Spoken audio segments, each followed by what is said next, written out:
As part of Health by Design's ongoing commitment to behavioral health education, we present another lesson in our Fundamentals of Weight Management series.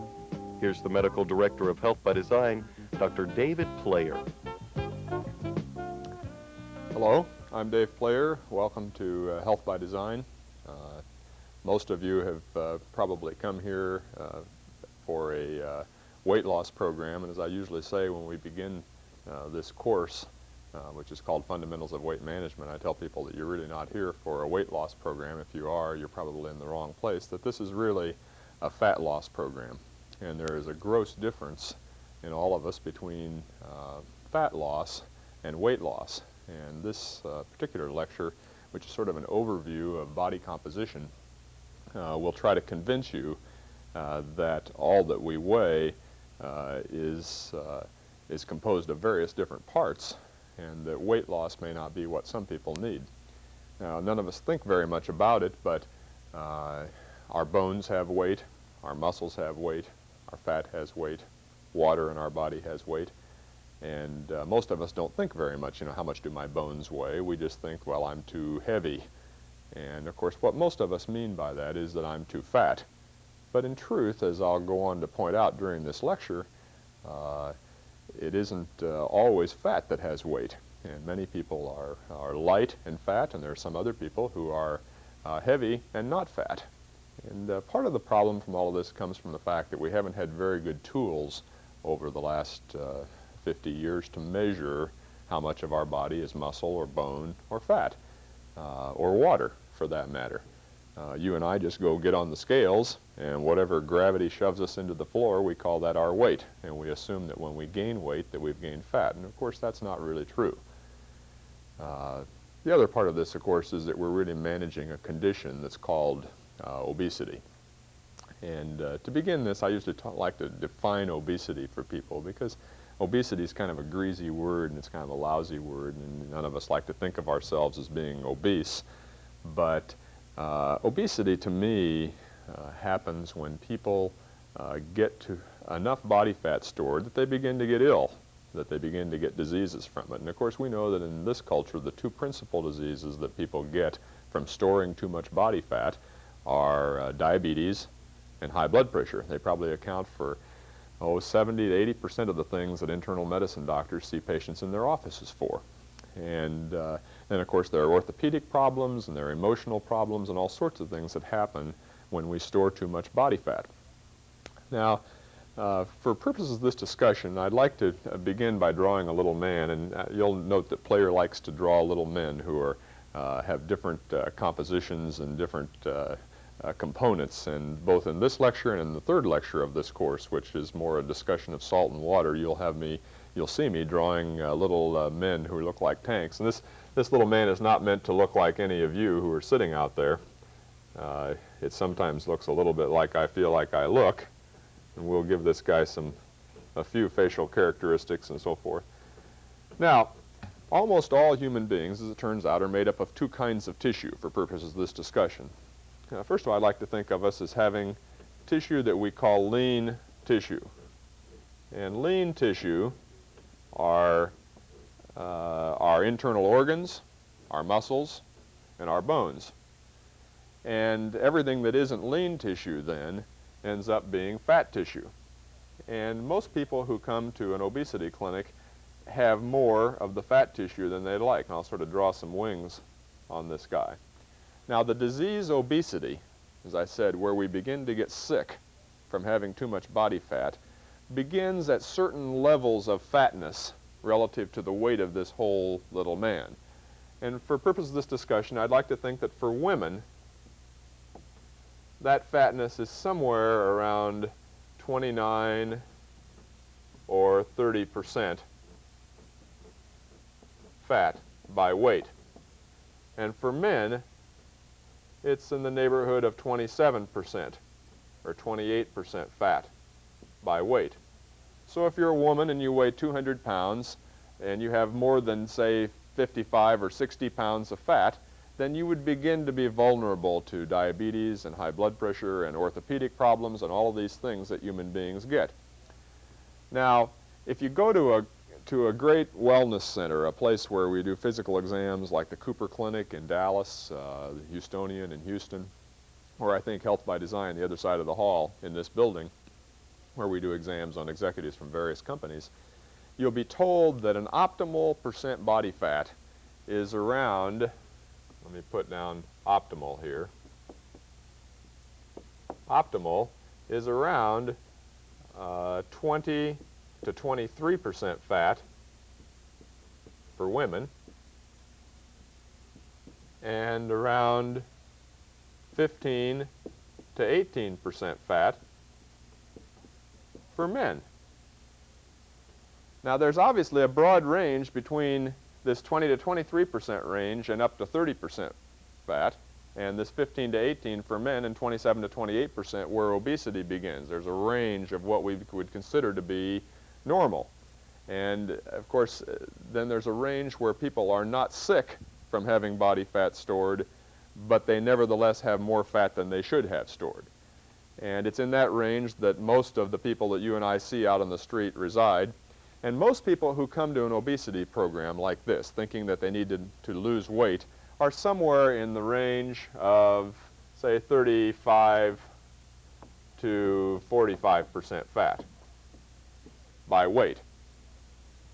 Now, it's rare that you'll see somebody out on the street who's more than 50% fat. So when you go to H-E-B next week or something and are walking down the aisle and you see somebody who's very, very large, you say to yourself, well, I know that guy probably isn't more than 50% fat by weight. Even if he's a 400-pound man, he'll have maybe 230 or 250 pounds of lean tissues, this stuff down here, and he'll have, you know, maybe another 150 pounds of fat tissue. Because as we gain fat tissue, we also gain lean tissue, as I'll go into in a few minutes.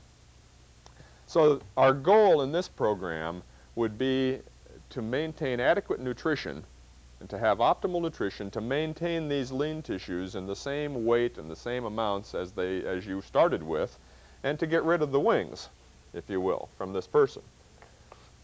I'll go ahead and erase the wings, because that's what our hope is, that by the time everyone finishes this program, we would have maintained our lean tissue, but we would have lost that extra amount of fat and gotten down somewhere in these ranges where we're not vulnerable to illness. Some of you have come in here with high blood pressure and diabetes and low back pain and knee problems and various medical problems that led to your being sent here by your doctors. And our experience here and our hope for each of you is that you'll be able to enter this phase and get rid of those various medical problems that you came in here with. Now, I'd like to spend some time talking about body composition and how it affects various individuals.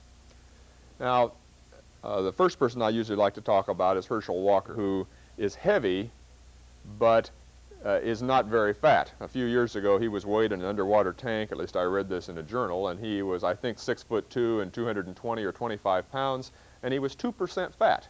He was basically an athlete who had skin stretched over muscle and bone. And one can understand how running down the field, a running back, could run into a linebacker who's 16% fat, say, and the linebacker would go flying off into left field, and with a person who's only 2% fat running into him. Now, what usually happens, quite frankly, is that the linebacker's only 10% fat, and he weighs 265 pounds, and when the two of them run into each other, there's a mighty crash. But the fact remains that there are people who are heavy who aren't very fat. And although maybe Herschel Walker or some other football player would be rated up on his insurance policy because he's too heavy, the fact is that he isn't obese at all. He has very, very little fat tissue, and as a physician, I would consider that he's not very vulnerable to the diseases that are related to fat storage in the body. The second example I like to give is kind of the opposite, a business executive from here in San Antonio who several years ago was weighed in an underwater tank, and he was 6'2", as I remember, and 176 pounds, and was 29% fat. You say to yourself, gee, 6'2" and 176, that's just what I'd like to be. But here was a business executive who had not lifted a pencil for more than a pencil for years, was doing nothing physically, was eating a very high-fat diet, sat at a desk and directed a company, and really, although he was at a nice weight, was very fat, 29% fat. You and I would say that's vulnerable to diabetes or hypertension or some of these problems. Now, over the next year or so, that man got involved in lifting weights and changing his diet. He built a Nautilus Center and did all sorts of things that you and I will find out are very healthy for him. And if I remember the data, a year later he was something like 6'2" and 182 or 183 pounds. He'd actually gained 7 pounds during that year. And yet when he was weighed in an underwater tank, he was only 17% fat. And subsequently that man improved and got clear down to 13 and 14% fat. We see these ranges where he's a perfect human being by composition. Now the reasons we haven't really, as I said, known very much about body composition is that we haven't had very good tools to measure composition with. And I think we're getting better and better at that, and as the years go by, I think you and I will probably be able to walk into the bathroom in the morning and hook up to 2 little wires, and some little computer will spit out and say, David, today your percent body fat is 17.3 or something like that. And we're not terribly far from that. I think that one of the tools that you'll be able to use on yourselves to look at body fat is a little device called a bioimpedance meter that measures the flow of current through fat and through muscle, through lean tissue, and can estimate percent body fat in that way. And then we'll also use the Lang calipers, which are a way of looking at subcutaneous fat. How much do you have stored here or here or here? Now I'll give you one more example, and this is especially important to ladies, I think, because there are a lot of women who are light but kind of fat. They're women who don't have very much muscle mass or bone mass, and they're trying very hard to stay skinny. And I usually use an example here, my wife, and she's probably paranoid that I use her as such an example, but she's an excellent example, I think, of changes in body composition. Several years ago, she was 5'5" and 108 pounds. She was a mother of 4 children, was a long-distance runner, ate as little as she possibly could, was very concerned about weight, got on the scales 4 or 5 times a day to see how she was doing, and so forth. She didn't look good to me. She didn't look healthy. And when we did her bone densitometry studies, she was at a fracture zone, nearly ready for osteoporosis and fractures at 2 different sites that we measured in her bones. Now, she had a knee injury and had to stop running and needed to change her style somewhat. And over the period of the last 3 years, she began walking with weights, stopped running, began eating HMR supplements, some of the things that we'll be talking about later, increasing her protein intake in her diet. And over the last several years has gone from 5'5" and 108 to 5'5" and 127. She's gained almost 20 pounds. The interesting thing is she was wearing a size 6 at 108 pounds, and she still wears a size 6 at 127 pounds. She's gone from 23% fat back then down to 20% fat at the present time. Just a remarkable change in muscle mass and bone mass and weight, but not much of a change in size. And of course, based on what I already told you about fat and muscle, you can understand that, because 200 pounds of lead can sit right here in front of us on the floor. But 200 pounds of fat will sort of slob all over this whole big area. And the important thing, again, is that fat takes up more space, and the important thing for all of us is that we be healthy and strong and fit. I have a special heart for this because as a nephrologist, I take care of dialysis patients. And one of our major problems with dialysis patients and with intensive care patients in the hospital is that they waste away. That over years, people who are my good friends, I watch them gradually lose weight. And the weight they lose isn't fat. The weight they lose is muscle and bone and real tissues. And people in intensive care units in the hospital can lose as much as 2 pounds of muscle mass per day. They get what we call tremendously catabolic. And so it's very important while you're here that we make efforts not to lose any of this lean tissue that you came in here with, but that we concentrate on losing the fat. And the rest of this lecture really is an effort at explaining to you what's known about how to do that. Now I want to draw one more little man here, and I know you have that on your notes in front of you. I still like to draw them. And this is a little man that's really a piece of muscle hooked on to a head. And I'll draw just a little bit of a fatty coat around the muscle, because I like to view fat as nothing more than a fatty coat, that fat tissue goes along for the ride. Fat tissue is an energy source for us. It's stored up for a rainy day. And people that can't store fat are sick. Now that sounds silly to people who've come to an obesity program, but the fact remains that storing fat is a very healthy thing to do. And if you can't store fat, like some of my patients over in the dialysis area can't, you're ill. So don't feel bad that you can store fat. The issue is, how can we keep from storing too much fat? How can we control that and still not lose the parts of us that are so important, our bones, our internal organs, and our muscles? Now I want you to think for a second about the things that control the ultimate size of this muscle in an adult. As say, around age 25, 26, 27, we reach our maximum size as adults in terms of muscle mass. And we sort of stabilize out at that level. And I want you to think for a second what things that you could do to, say, increase muscle mass. One thing for sure, of course, is if we pump iron, there isn't a single person in this room who by pumping a 5-pound dumbbell for a month wouldn't have a bigger, harder biceps. Ladies or men, same thing. We'd all grow a bigger muscle if we had adequate protein in our diet, which is the second thing, because muscles are made of protein, after all. There is some genetic maximum that you and I could get to. I can't be Herschel Walker. I can't be 6'2" and 220. If I were 220, I'd be really fat probably. But I can be more muscular than I am by doing more work, or by eating more protein, or by doing one illegal thing, and most of you know what that is, right? That's taking androgenic steroids, steroids like some football players take illegally. And androgenic steroids, which is really testosterone, or things like male testosterone, allows us to grow muscles bigger still, to be more massive muscularly. Unfortunately, those things end up causing sterility and liver disease and so forth because they're given in too big of amounts. But anyway, the major things that control muscle mass are protein intake, muscular work, our male hormone levels, and genetics. And we can't do a whole lot about that. Now, it's important for us to then understand that this piece of muscle reaches its certain size around age 27 based on those factors. And it sort of stays the same in most of us until sometime in our mid-30s, and then things begin to go wrong. Most of us know around age 35 your body changes and it's never quite the same anymore. And there are some reasons for that. But sometimes it's earlier and sometimes it's later, depending upon activity. And a typical kind of thing that happens is that, say, a guy's 35 years old and the kids are now heading toward teenage years, and his business is good, and he has to spend more time at his office, and his wife is wanting him to do more things at home, and the guy used to play 5 nights of tennis a week. Well, he can't play 5 nights a week anymore. He's lucky to play 1 night every 2 weeks.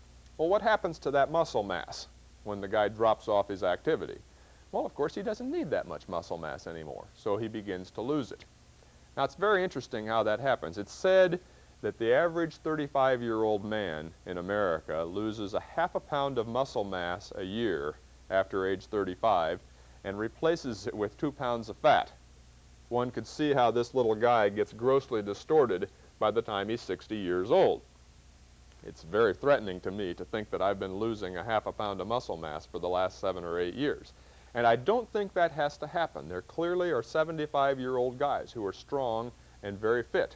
And they have to continue to maintain those things that keep this muscle at the same size. Now, what typically happens is the guy then loses a pound of muscle mass. He's been eating, say, 2,000 calories a day. Remember, when we lose muscle mass, we lose weight because muscle is heavy and dense. But we also lose a tissue that is very metabolically active, that demands calories in abundance. Fat doesn't demand very many calories to support it. It's mainly just an energy source. But muscle mass and bone and internal organs demand a great deal of energy. So you're losing weight on the one hand, but you're also losing a tissue that burns calories. What usually happens is, if you stay at 2,000 calories a day of food intake, you will lose a pound of muscle and maybe gain a pound of fat. How does the scales change? Not at all, or very minimally at first. And you say to yourself after a year, gee, I don't feel quite the same. I don't look quite the same in the mirror, but after all, I weigh the same on the scales. I guess I'm okay. I've just shifted. And that shifting we accept. And after a couple of more years, you've lost another pound or 2 of lean mass. You've replaced it with a little more fat mass. And you go to the mirror, and no longer do you feel good looking in the mirror like this. Then you have to turn and look in the mirror like this, because we all sort of like the way that looks. It's better from the side. You can last longer that way. And after a few years, you finally get to this body that's what I like to call light and fat. It isn't very heavy, but it's got a lot of fat compared to lean. And at that point, the guy finally gets to a level where he can no longer eat 2,000 calories a day, and he begins to go from light in fat to heavier in fat. And it's when we go from light in fat to heavier in fat that we begin to get the diseases, and we begin to get up in here in these ranges of fatness. Hope everyone kind of understands that concept. Well, how can we overcome that? What sorts of things can we do to go from heavy in fat and get well?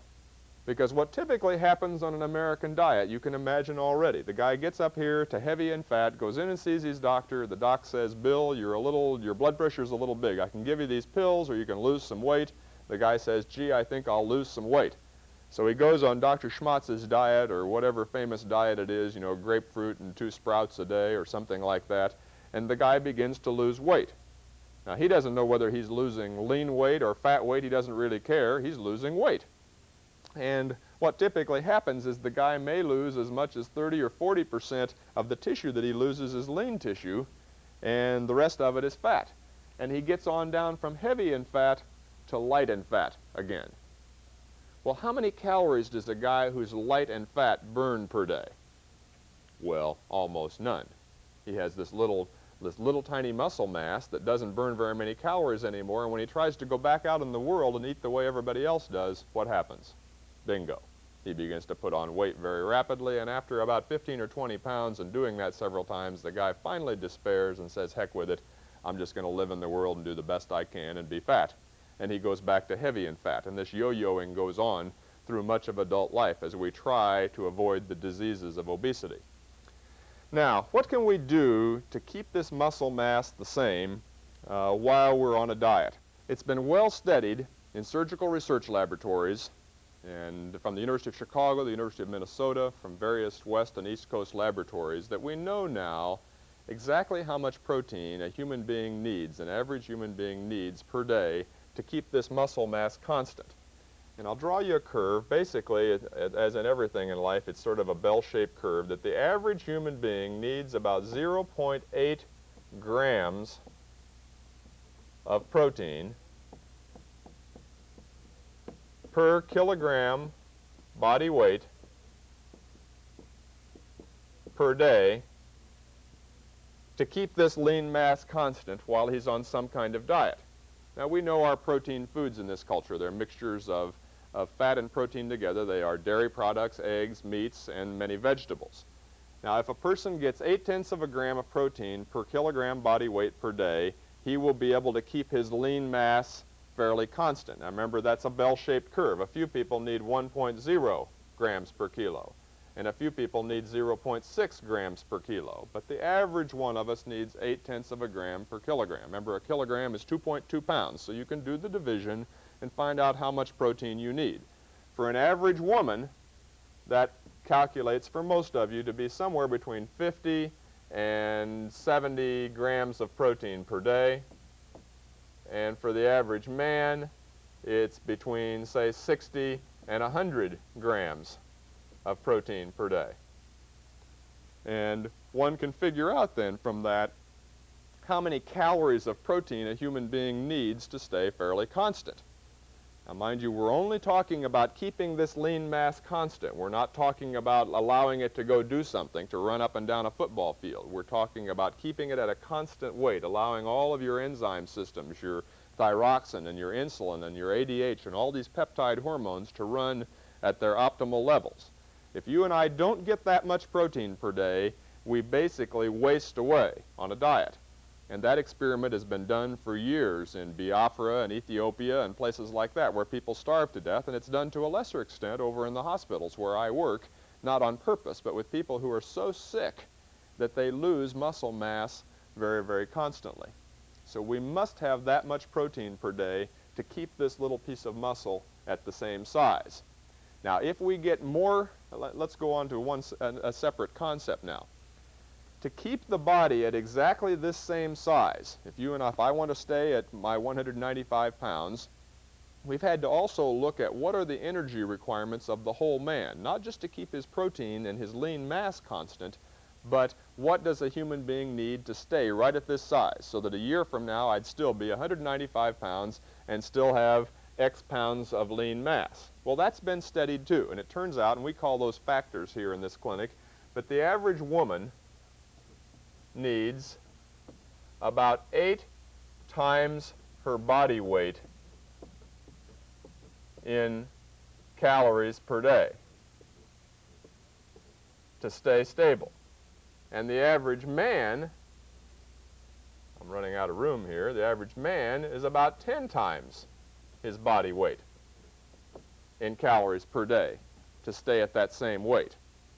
So if this little man is a 200-pound man, he needs about 2,000 calories a day to keep his muscle the same size and his fat the same size if his muscle was fed this amount of protein per day. Hope everybody understands. Of all the things I'm going to say today, this is the most important, so latch in on this one. This guy must have that much protein to keep his lean mass from wasting away, and then he needs total energy from other sources, about 2,000 total calories per day to keep his body the same size. Now let's look for a second at where we get our calories in this culture. There are 4 different kinds of foodstuffs. I'm sure all of you could tell me what they are. The first one I'll give to you, and it's protein. We already said the guy has to have that. If he doesn't get that, he dies. Now, a man needs protein, and does anybody know how many calories there are in 1 gram of protein? Okay, there are about 4. Okay, so there are 4 calories per gram for protein. Now, carbohydrates are also about 4 calories per gram. Give me one more food. Fats. Okay, fats are 9 calories per gram. Very high energy source, obviously. And where's the last place we get calories in this culture? Alcohol. Okay? Alcohol has 7 calories per gram. It's interesting that both fat and alcohol are very high energy sources for us. They both tend to be somewhat toxic in adults over, say, 40, 45 years of age. Now, if you and I were going to feed this guy and allow him to keep his muscle and his lean tissue at its same level, we've already said he needs somewhere in this 0.8 grams per kilo range. And let's figure out what that would be. Let's pretend that he's a man or a woman who needs 50 grams of protein a day. Now, 50 times 4 calories per gram equals 200 calories of protein that are needed. Now, I already said that this guy needs about 2,000 calories to hang in there and stay at this same size body. That's to do all the things that he does out in society. And of course, to keep this muscle at its same size and just running at baseline may require 200 calories, but the real question in our mind then is how many calories does a human being have to be able to both stay the same lean tissue and do his work in the world?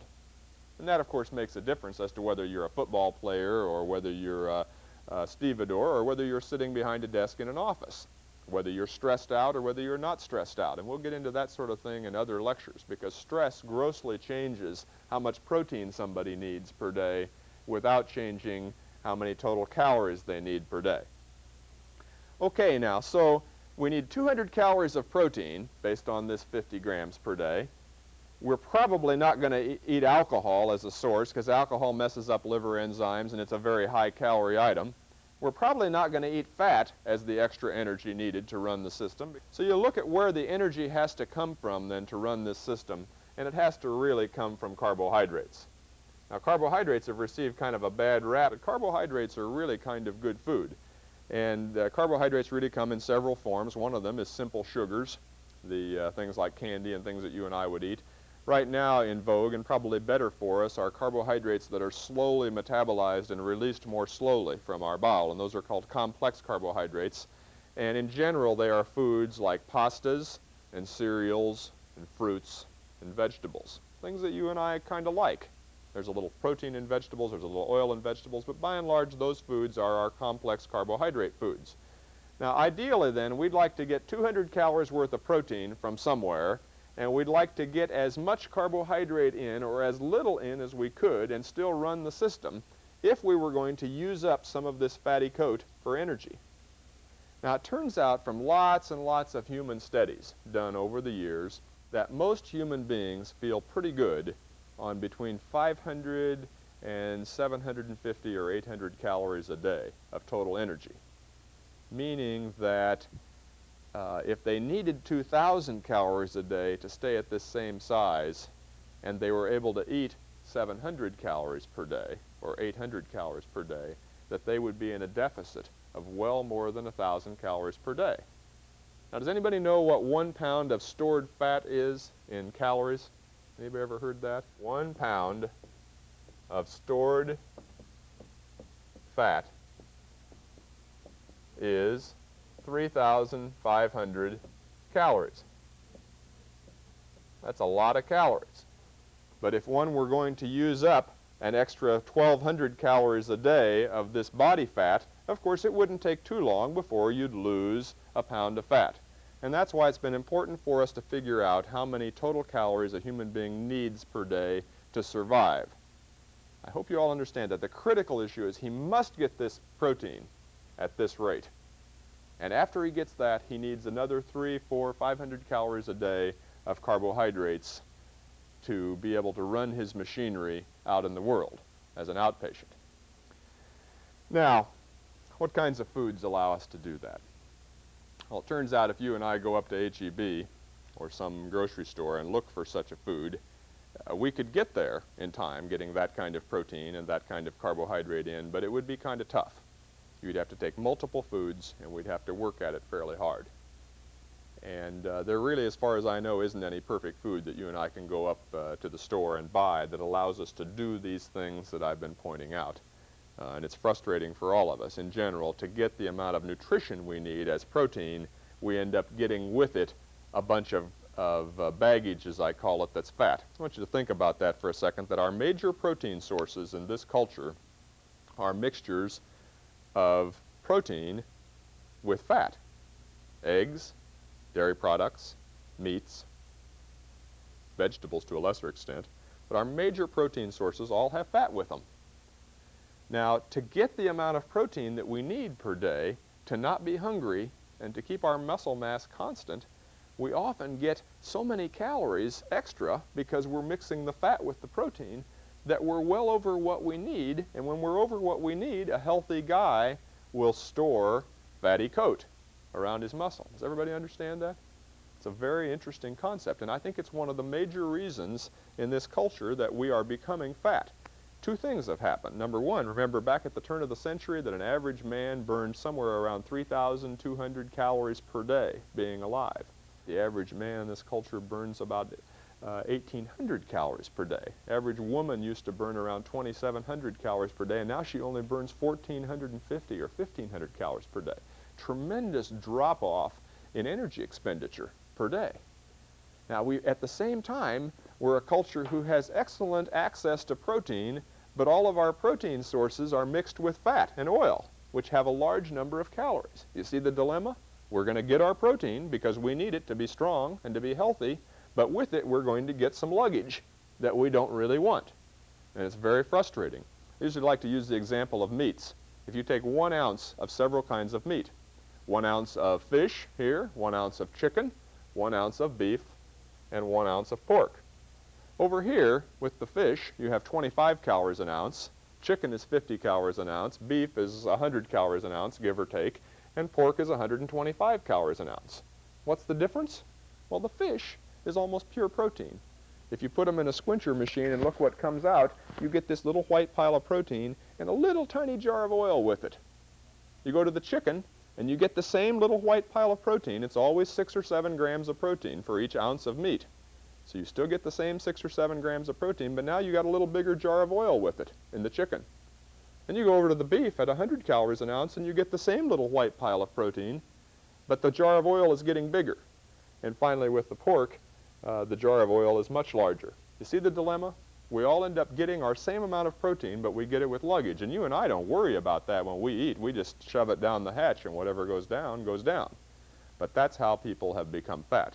I suspect if we were back behind the plow, like Grandpa was, with a 1-bottom plow and a mule, we wouldn't have to worry about any of this stuff because we'd burn so many calories per day that our energy intake would have trouble meeting what we needed. But that isn't the way we're going in this culture. Shoot, we're trying to invent robots to go over and pick up pencils for us. And I don't think that's going to get any better. So we have to learn to eat differently than we ever have before, or we are going to become increasingly fat and get the various diseases associated with fatness. Well, in that there is no perfect food for you and me to go get, I usually like to use the one example. There's probably been one perfect food in the history of mankind, and you'll remember that's in the Bible, back in the book of Exodus. You remember what God gave the Israelites when they were heading on out of Egypt and out across the desert? Most of you know that probably. It was a food called manna. And manna means, what is it? And manna was very boring.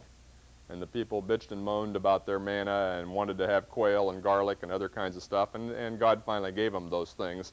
But manna must have been some kind of a perfect food. And all I can say, in 1988, the closest thing we've got to manna is HMR 70 or HMR 500, which some of you are already taking by the time we go through this lecture.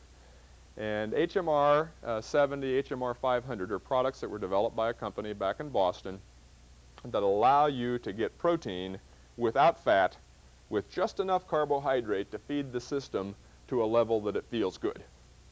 And it's just an absolutely excellent food. And this Fundamentals of Weight Management course, in essence, is a lecture series that allows you to look at a variety of health and wellness issues, but to understand in depth this entire process of fat accumulation and why using dietary supplements like HMR or OptiFast or others is of benefit in a sedentary culture like we are. I hope that gives you a good kind of background on body composition and what the problems are. I'd like to spend just the next few minutes of this lecture, or the last few minutes, discussing the side effects and the little problems that are associated with doing very low-calorie diets, as we say. Because most of you will be eating 500, 600, 700 calories maximum per day during the next 15 weeks or longer in an effort to reduce the amount of fat in this fatty coat around our muscle, but not reduce any of this lean tissue that we so badly need to be strong and healthy. Now, HMR products, as I said, are made back east, and actually were made by a company that isn't into making products. They're into teaching you and me how to be well. And they spent 2 years developing actually what are 3 products now. We have a chicken soup product, and we have HMR 500, which is a dairy-based supplement, and HMR 70, which is an egg white-based supplement. All of them probably the best foods that have ever been made by man.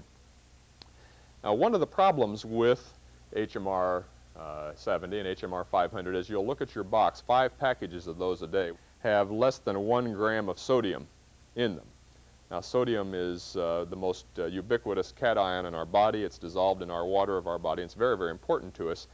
And when you go on most of us eat, say, 5 grams, 8 grams of salt per day in our diet. And when you and I go on an HMR type, very low-calorie diet, our kidneys don't know that we're going to do that. And our kidneys are going to go right on for the next few days putting out the same amount of salt you and I have been eating for the last 2 weeks. And the net result of that, of course, is, as all of us know who've been on diets over the years, that the first few days of a diet you spend a lot of time on the toilet, losing extra salt and water. And you will do that, and it's really not necessary, and it certainly has nothing whatsoever to do with loss of fat from the body. Now, you may feel good because you're not so puffy and you've lost some weight, but quite frankly, as you'll find out in lecture number 3 of this series, water loss isn't what you're here for. Some very charlatan diets south of the border and even here in San Antonio, guys use diuretics and things to get rid of fluids from the body so you will lose weight. That's a joke. That isn't what you came here for. You came here to preserve your lean tissue, to lose your fat tissue, not to lose water. Well, when we lose too much salt and water, we get symptoms. Usually it's like dizziness when one rises rapidly from a sitting position, cramps in your legs and muscles, occasionally dizziness and a sort of a listless feeling. And of course, the way to solve that problem would be to eat salt, as I say, without grease. It would be to eat salt and water together. And the best source of that I know around here is to take something like Weiler's bouillon, to eat some kind of chicken or beef broth that has very, very few calories, but has adequate amounts of salt to replace what you're losing in those early weeks of a very low-calorie program. And I would urge each of you, if you feel that you need it, to drink a cup of hot, salty bouillon every day. A few of you might want to eat pickles or dill pickles or something like that. But I think that the majority of you, the easiest thing is to carry some bouillon packets in your pocket. So that's complication number one. You need to be aware of that, and it's pretty easy to deal with. The second thing that a lot of people have problems with, of course, is changes in their bowels.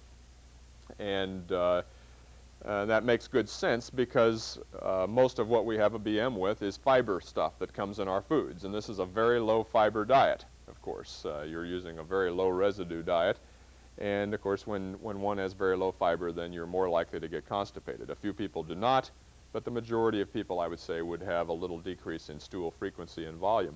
Now, you can get around this without eating anything by taking Metamucil or taking FiberCon tablets. Some people need to add to those a softener like Surfac or Colace or something like that. And most everybody will be able to do real well by just taking those kinds of things and not eating. A few of you may need to take in lettuce or carrots or celery or things like that that have no calories, but nevertheless add fiber and allow you to have normal elimination. I don't want you to come back here in a month and tell me, you know, I had my last BM 3 years ago last Sunday or something. That's bad form. That isn't what we really want to do. So everybody work hard at making sure your bowel function stays normal. Because, of course, if you have no BM and you have a bunch of solids in there, it's going to affect your weight loss also. It has nothing to do with fat. But if you're using weight loss at the scales as any indication of what's going on, then it's important for you to have a fairly normal elimination pattern. The third thing, and one that's very important to me, I'm acutely sensitive to this, is the issue of which supplement to use. As I said, we have a dairy-based supplement called HMR 500, and actually the chicken soup supplement is also dairy-based. And some people cannot tolerate dairy-based supplements. In my case, I'm one of those people, and I can eat milk and yogurt and cheese and stuff like that, but I think it's the concentration per square inch in this supplement that makes me get nauseated and gassy and dizzy and headachy and so forth. And it's just not worth it to have that. And if any of you get any of those things at all during your initial few days or at any other time on down the line, I want you to come back and trade in the dairy-based supplement for the egg white supplement, HMR 70. We would put everybody on HMR 70. I think the problem with that is that everybody has to take potassium extra. Everybody needs 2 or 3 potassium tablets per day to supplement their HMR. In every box of supplement, there are a bunch of vitamin tablets that you'll find, and each of you need 2 of those a day while you're on a very low-calorie diet. As we move later on to HMR supplement as our protein source, plus other complex carbohydrate foods for our energy, you may be able to drop off on some of the vitamin needs. So anyway, I want you to be very sensitive to that issue of if you're having anything that sounds like lactose intolerance, bloating, gas, diarrhea, and so forth, change supplements, because it just isn't worth it to be sick. In general, just as a guideline, when you are starved, if you're really, really hungry in this next 2 weeks, it means you need more protein. I think that nitrogen balance, how much nitrogen shows up in your urine per day versus what you're taking in by mouth as protein, is some kind of a control on hunger. And if you and I eat adequate amounts of protein, we won't be hungry. We may eat for other reasons, but we won't be hungry. And so the first thing you would do if you're starved to death, obviously, is to take an extra supplement. If after taking an extra supplement you're still really starved, then you and I need to talk, because you may need to eat a little tiny bit of fish or something that has essentially no fat with it but is a pure protein source. Or we might want to switch to the HMR 70 supplement, the egg white-based supplement, which has a little higher protein content than the dairy-based supplement. The second thing, of course, remember, is that if you get, in the beginning, early parts of a diet, if you get headachy and listless and dull and can't think as well as you should, I think that's a carbohydrate issue. Remember, the thing that we're deficient in this diet is not protein. You're getting the same amount of protein that you and I need for the rest of our lives in this diet. We're deficient in fat, but that's not a problem because we don't need to take in fats. It's apparent that there is only one essential fatty acid, and we need very little of that because 10% of everything we have stored in our fat storage is that essential fatty acid, linolenic acid. So we don't need fat. We've got adequate amounts of protein. The thing that we are deficient in this diet, of course, is carbohydrates. It's a very small amount of carbohydrate which allows you to use this fatty coat up as an energy source. But some people don't feel good on 500 calories a day, but they may feel good on 550 or 600 or 650 or something like that. So the issue, of course, if you're feeling headachy or dull or listless or any of those kinds of things, would be to either add another supplement first as a source of carbohydrate, or if you're still feeling bad after that, I would throw a half a piece of fruit into the blender with the supplement, something like a half a banana or some strawberries or a half a peach or something like that. You don't call it food, you call it carbohydrate, and that's what you're really trying to accomplish here, is to get just enough nutrient into the system to allow you to be functional at your job as a cameraman or as a school teacher or as a doctor or whatever it is you do. So I think those are the most important things. We're here as physicians in this program, not because we expect anyone to get sick, but as counselors, as accountability people, to allow you to have somebody to talk to. Remember that there's some of you who are sitting here in the room who really do have real diseases, who are hypertensive or diabetic or are on insulin. We have some people who are heart transplant patients who come here, and kidney transplant patients. I know there was one out in the audience this morning who is a kidney transplant patient who's here because of the effects of steroids causing fat gain, and we'll talk more about that in another lecture. So I want you to be aware of the fact that we don't anticipate anyone will get sick while they're here, but we're here as physicians who have taken care of many, many sick people to be able to help you if indeed you do get some kinds of symptoms.